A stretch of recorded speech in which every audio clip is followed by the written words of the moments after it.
It's a great pleasure to present to you today the most recent European decorative arts purchase. This is a magnificent amber and ivory box or casket that we acquired less than a year ago and found in Europe at the International Fine Art Fair. And while there, the most exciting work we found and were able to acquire for the museum was this extraordinary work in amber. Amber is something like 50 billion years old. It's discovered in the Baltic Sea, and this was by the famous court sculptor to the King of Denmark, Christian V, who later worked for the King of Prussia, Frederick I.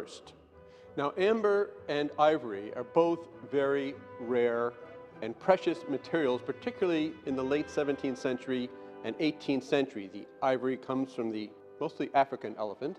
The amber was found basically buried or underneath the Baltic Sea, which was once a coniferous forest 50 billion years ago, and then the sap from the trees turned into this lovely, beautiful sort of sunset-colored amber. You can see, if you look carefully at this box, which I invite people to do, the details of the insects and the plant life. You think of Jurassic Park and amber. The sculptor, Wolffram, put gold foil or metallic foil behind many of these cabochons or ovals, and so you could see through. The light would come through the box and it would sort of radiate.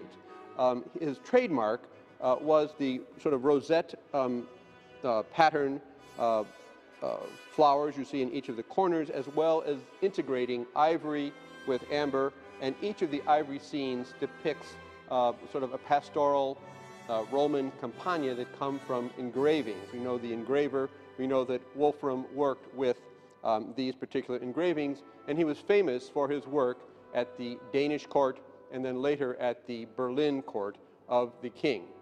We were so thrilled to get this piece by Gottfried Wolffram because Wolffram was the primary sculptor who carved the famous amber rooms for Frederick I of Prussia, and Frederick I later gave these to Peter the Great of Russia.